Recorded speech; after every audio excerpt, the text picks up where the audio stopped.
Assalomu alaykum futbol muxlislari. Bugun sizlar bilan futbol olamidagi eng so'nggi yangiliklar bilan tanishib chiqamiz. Agar kanalimizga obuna bo'lmagan bo'lsangiz, obuna bo'ling va ushbu videoga kanalimiz rivoji uchun like bosishni unutmang. Manchester City klubi rasmiy sayti jamoaning mart oyidagi eng yaxshi futbolchisini aniqlash uchun maxsus so'rovnoma tashkil etdi va muxlislarni 3 nomzod Abduqodir Husanov, Jeremy Doku va Rodridan biriga ovoz berishga chaqirmoqda. Matbuot xizmati eksperti David Clayton har bir nomzodga ta'rif berdi. Husanov fevral oyida 22 yoshga to'ldi, ammo u Premier Ligada xuddi 200 yillikda o'yin o'tkazgan tajribali himoyachi kabi ishonch bilan o'ynamoqda.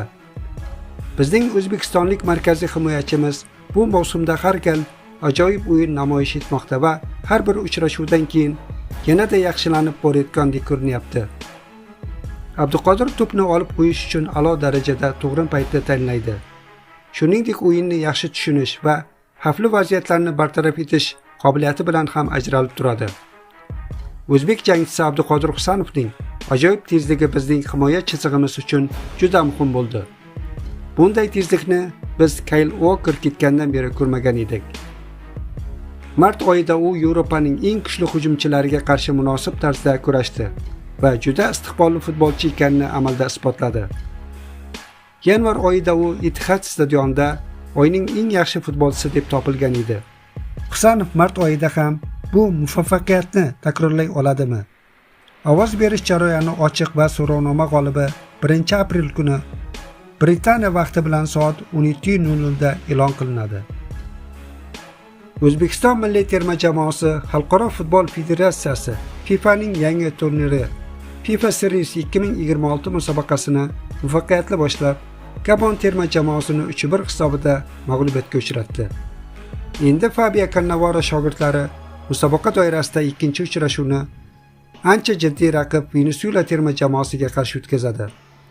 Venezuela terma jamoasi Toshkentdagi xalqaro turnirning birinchi uchrashuvida Trinidad va Tobago terma jamoasi ustidan 4-1 hisobida zafar quchdi.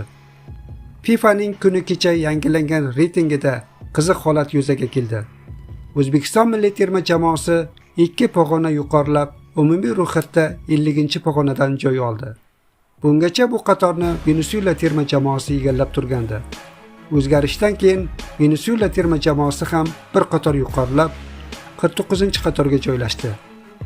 Venezuela o'zbek futbolchilaridan farqli ravishda 2026-yilgi jahon chempionatida ishtirok eta olmaydi.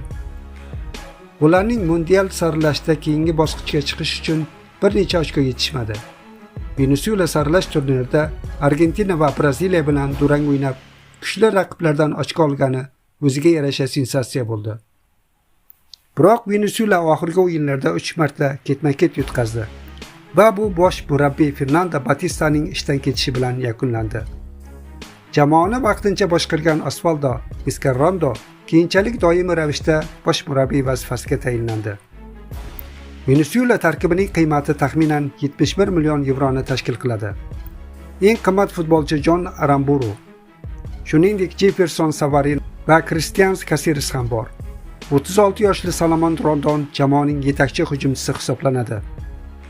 Venezuela tezkor qarshi hujumlar, qanotlar orqali o'yin va standart holatlarda o'ta xavfli.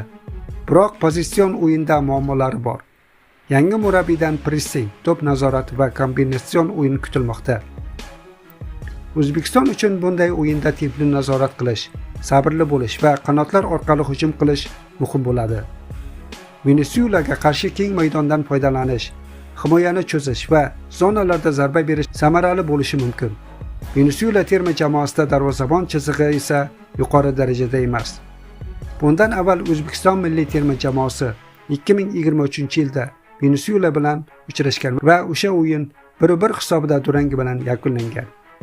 O'zbekiston va Venezuela milliy terma jamoalari o'rtasidagi uchrashuv 30-mart kuni Toshkent vaqti bilan soat 19:00 da boshlanadi.